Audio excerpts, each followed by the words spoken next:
All right. I hope everybody had a good weekend because it's getting going. It's almost time for the first 2020 Democratic primary debates. This thing is really getting going in earnest, I guess we could say. And there are a lot of different things I want to talk about related to this first series. Debate one is really two debates. OK, there are 20 candidates who are participating in the first debate, which will be on NBC News at the end of next week. Will I be live streaming commentary of the debates?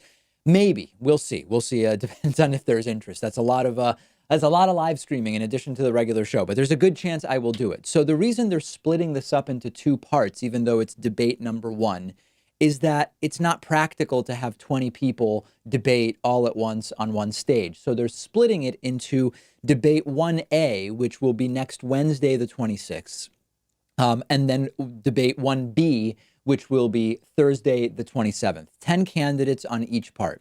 So the obvious question, who gets to be in part one? Who gets to be in part two? And one thing that the DNC and NBC News, I guess, together wanted to avoid is the idea of a sort of top tier debate versus the kids table, so to speak, and really mix up people that are polling well and people that are polling less well. And the way that NBC News says they did it is by separating the candidates into two groups, the top polling people and the lesser well polling people, and including some from both groups in both debates to make sure that there is some mix. Now, the requirements to even qualify for this debate were either 1% in three qualified polls or 65,000 donors with certain minimums per state and a certain minimum number of states. The particulars don't so much matter.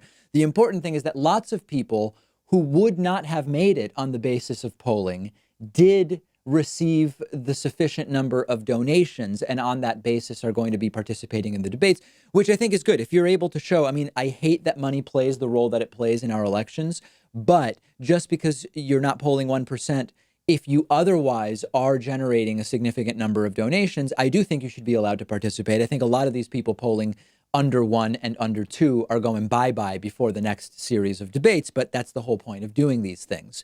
Many of these people will be gone from the next set of debates unless they really impress the audience in these first debates, and that's a great thing. So let's look at the list. What you will notice is that on Wednesday, June 26th, you have Cory Booker, Elizabeth Warren, Beto O'Rourke, Amy Klobuchar, John Delaney, Tulsi Gabbard, Julian Castro, Tim Ryan, Bill de Blasio, and Washington Governor Jay Inslee. Effectively, what has happened is that the first debate is basically Elizabeth Warren versus a bunch of people polling almost nothing, plus Cory Booker and Beto, who are polling a couple of points, but don't seem to have any reasonable shot, in my mind, at impressing people so sincerely and so overwhelmingly that they are going to be in this thing. We'll talk in a second whether that would be good for Elizabeth Warren or not. And then in the second night of these debates, you have the heavier hitter frontrunners. You've got Bernie Sanders and Kamala Harris, of course, Vice President Joe Biden, and Pete Buttigieg, who are the frontrunners with the exception of Elizabeth Warren, who will be on the first night. And then joining them, Michael Bennet, Marianne Williamson, who I have a hard time believing she even really has the financial support required. But OK, I'm not being conspiratorial. I'm just shocked that she got 65,000 donations. Eric Swalwell, Kirsten Gillibrand, Andrew Yang has made the stage, which will be interesting. John Hickenlooper as well. So the second night is every other frontrunner but Elizabeth Warren, meaning Biden, Sanders, Buttigieg, and Kamala Harris. Does this help or hurt Elizabeth Warren? There's two ways to think about it, okay?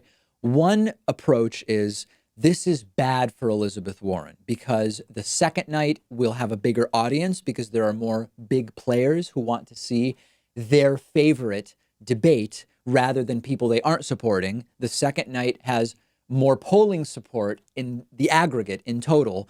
And so Elizabeth Warren just is not going to get the exposure that some of these other candidates are going to get. There's another view, though, which is, no, this is good for Elizabeth Warren. First of all, this is the first debate of the season, meaning it's going to be very well viewed. It's going to have a significant audience, and therefore it's not right to assume that night two will have more audience. Night one is going to have more audience. The other argument to be made in favor of Elizabeth Warren is she is clearly the top dog on the first night. Therefore, she's going to do really well against lesser known, less popular candidates. The sort of wrinkle in that argument is that although Elizabeth Warren is clearly the front runner of the first night of candidates, she's not necessarily the best debater of that first night. Because as I've spoken about before, I love Elizabeth Warren's policy based approach. It's been helping her in the polls. We'll talk about those polling numbers momentarily, which continue to improve for Elizabeth Warren.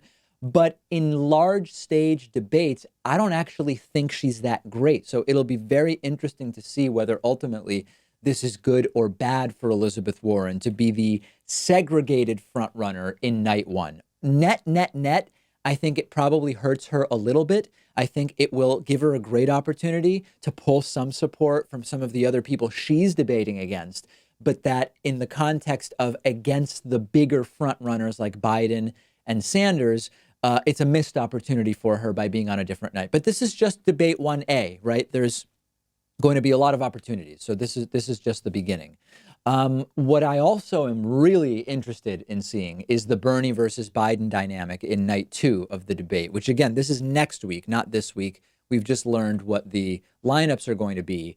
Bernie, during that Fox News town hall, said, "Oh, Joe's a friend of mine, but we have policy differences," or whatever, however it was that he worded it. That's going to be very interesting. And it's also going to be interesting to see if any of what I call the one percenters explode, because there have been, listen, Andrew Yang, who I like, has a following that says, as soon as Andrew Yang gets on a debate stage with these other candidates, he is going to explode in the polling because people are just going to absolutely love what he has to say. We'll see if that happens. I'm excited to see if that happens.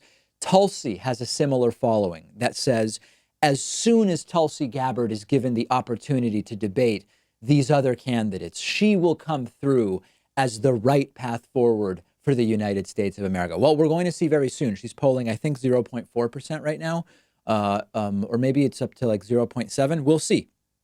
Jay Inslee is a guy who has almost no support, but his supporters believe that he is really offering the best package of policies, and that as soon as America is fully introduced to Jay Inslee's polling is going to take off like a rocket ship, or whatever metaphor you want to use. We'll see, and I'm excited to see it, and we'll talk more about the pre-debate stuff that's going on later in the week, but probably more early next week.